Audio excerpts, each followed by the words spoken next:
英語発音技能検定 EP プロを中学生高校生も積極的に受けてほしいと思います。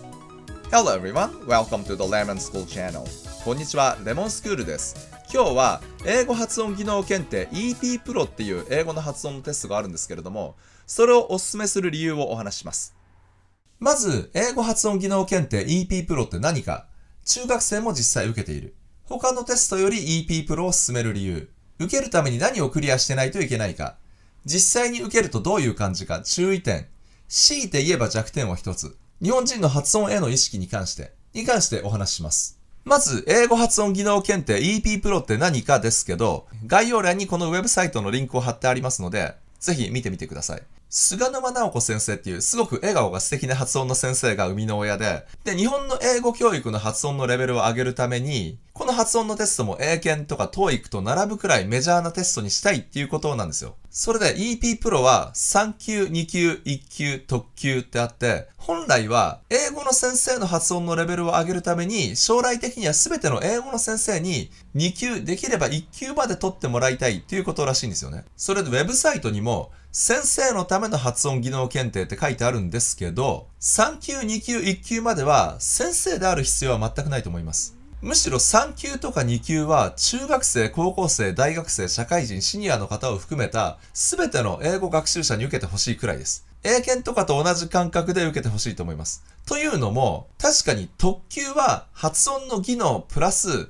発音指導のデモンストレーションをしないといけないので、特級は本当に発音の先生用のテストっていう感じなんですよね。でも、3級、2級、1級は発音の実技だけなので、先生である必要は全くありません。ちなみに僕は決して EP プロの回し物ではありません。いいテストだから自発的にお勧めしているというだけです。それで実際中学生の合格者もいますからね。中学生の1級の合格者もいます。それで EP プロを特に中学生とか高校生に勧める理由なんですけど、発音のテストっていうと他に EPT、英語発音テストっていうのもあるんですけど、これもすごくいいテストなんですけど、こっちは抜き打ちテストなんですよ。その場で初めて見せられた単語とかセンテンスを読まないといけない部分があるんです。全部じゃないんですけどね。そういう部分があるんですよ。そこで知らない単語があった場合に厳しいんですよね。知らない単語があっても、フォニックスのルールを身につけてれば、その場でリアルタイムで知らない単語をある程度読むこともできるんですけど、実際ネイティブはね、そうやってますからね。だからそういう技能も EPT 英語発音テストでは求められると思うんですけど、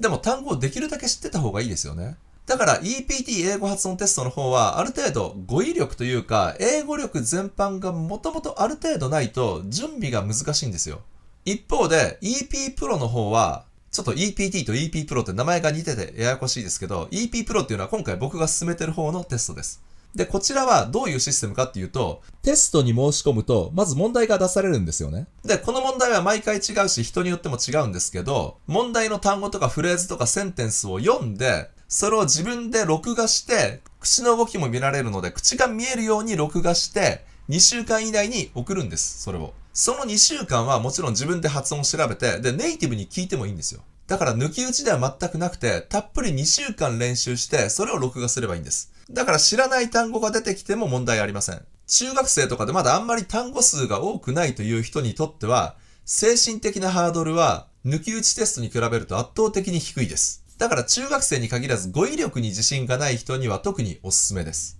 それで3級、つまり一番下の級だと、センテンスを読む課題も5個出るんですけど、5語から7語くらいでできている短いセンテンスなので、文法的に複雑なセンテンスが出てこないので、文法力もあんまり必要ないです。関係代名詞とかが出てこないので、文法に自信がない人でもハードルが低いです。次に、受けるために何をクリアしてないといけないか。ここすごく皆さん気になるとこですよね。やっぱり資格試験なので、英検とかと同じようにちゃんと準備する必要があります。準備しないともちろん落ちます。まず3級に受かるためには、子音の L と R と TH と V。この日本人が苦労する4大子音ですよね。これがちゃんと区別できるようになっている必要があります。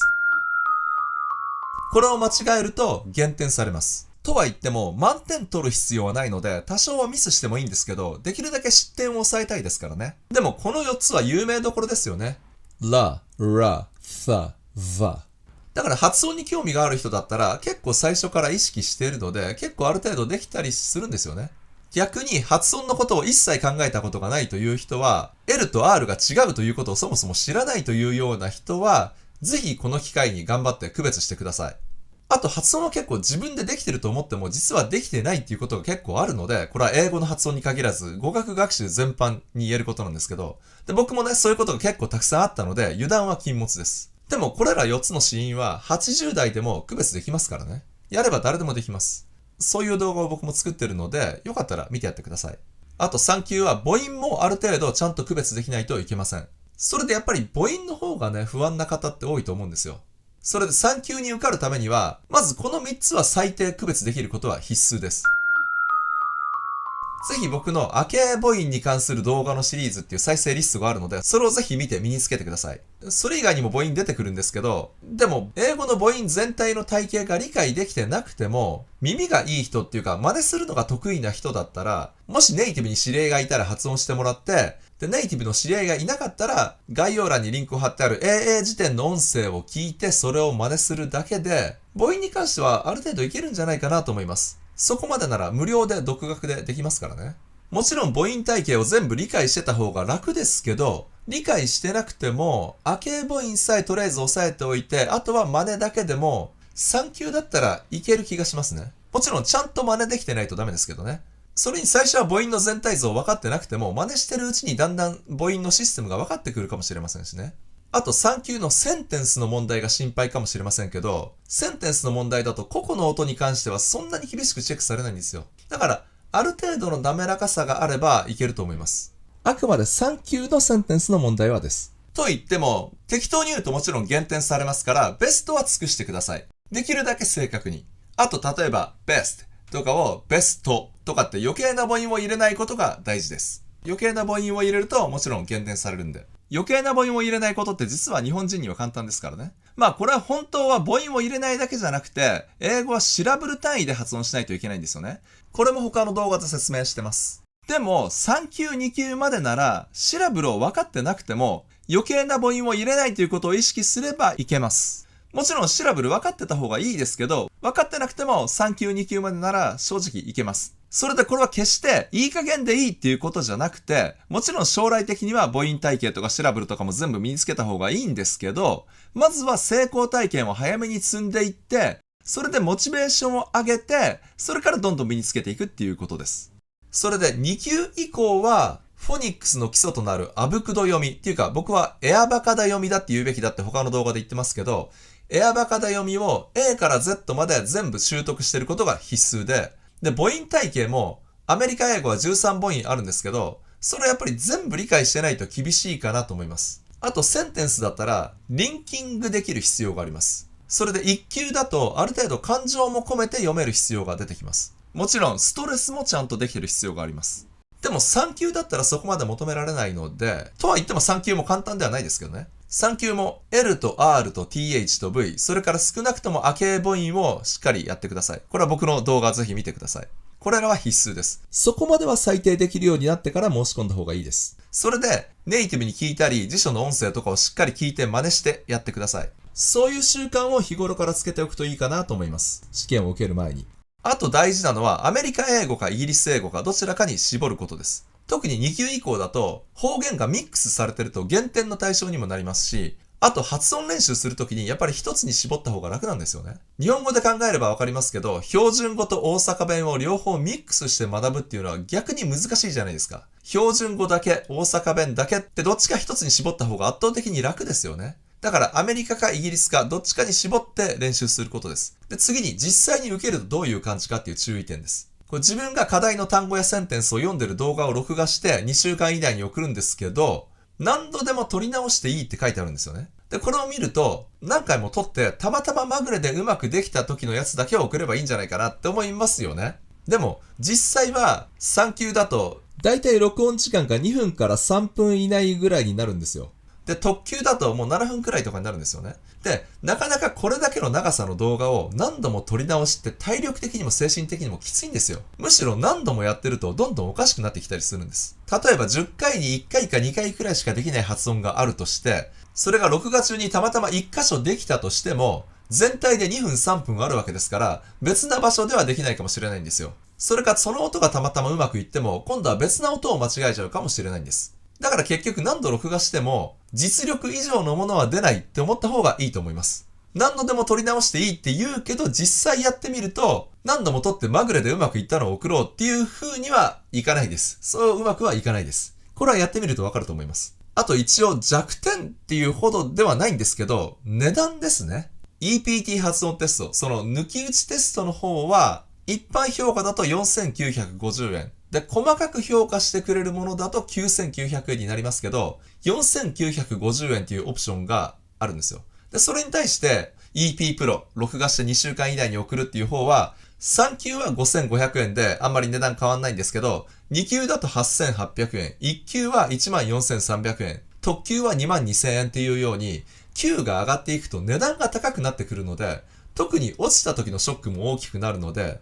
やっぱり準備をね、しっかりすることをお勧めします。でも値段とかも含めて3級は中学生、高校生にはすごくおすすめかなと思います。最後に日本人の発音に対する姿勢なんですけど、やっぱり外国の人たちに比べて日本人は平均すると語学の発音に対する意識が低いなっていうのが正直なところですね。中国人とかあとネパールの人にも知り合いがいるんですけど、彼らもやっぱり日本人は発音に対する意識が低いっていう風に言ってます。この動画を見ていただいている方たちは発音の意識が高いと思いますけど、やっぱり日本人にとって英語って机で勉強して暗記するっていうイメージじゃないですか。僕自身も高校2年生まではもう発音なんて適当でも単語さえ並べればなんとかなるんじゃないかって思ってたんですよ。っていうか自分の発音が正しいのか間違ってるのかなんて考えたことすらなくて、発音がいいとか悪いとかっていう発想がそもそもなかったんですよね。そんなレベルだったんですよ。単語さえ言えば分かってもらえるだろうって思ってたんですよ。それでアメリカにホームステイに行ったらもう全く通じなくて、自分が思っているよりもはるかに通じなくて、発音がいかに大事かっていうのを知ったんですよ。そういう経験をして初めて発音がいかに大事かって気づいたんですよね。それがきっかけで音声学者になって英語発音指導士になったんですけどね。だから発音は大事だ大事だって言ってるんですけど、やっぱりなかなか周りの日本人には伝わらないんですよ。正直それがちょっと悲しいんですよね。悲しいんですけど、でも昔の自分のことを考えると当然といえば当然なんですよ。そこで発音のテストがもっと一般的になると、でもみんな発音に意識が向くんじゃないかなと思うんですよね。それでこの EP Pro の3級とか2級は比較的精神的な敷居が低いので、本当に英検くらいメジャーな試験になってほしいなと思います。特に発音練習は結構フィジカルなものだから、勉強が苦手な人にとっては、英検の勉強とかに比べるとだいぶストレスは少ないんじゃないかなと思います。勉強が最初から得意な人はそのまま発音も得意になってもらって、勉強が苦手な人も発音は得意になれます。最後にこのテストの名前ですけど、EP Pro の名前ですけど、EP Pro。R の発音に気をつけて、P と R は2つの子音で1つみたいに早く言って、で、O は O じゃなくて O っていう二重母音です。EP Pro。で、3拍で言います。EP Pro。皆さんも言ってみましょう。Not many Japanese people focus on pronunciation yet, but I think EP Pro Grade 3 is a really good place to start, especially for junior high and high school students. It doesn't require much vocabulary and grammar knowledge, so you can focus purely on pronunciation. この動画が少しでも面白いと思っていただいた方は、いいねを押してチャンネル登録よろしくお願いします。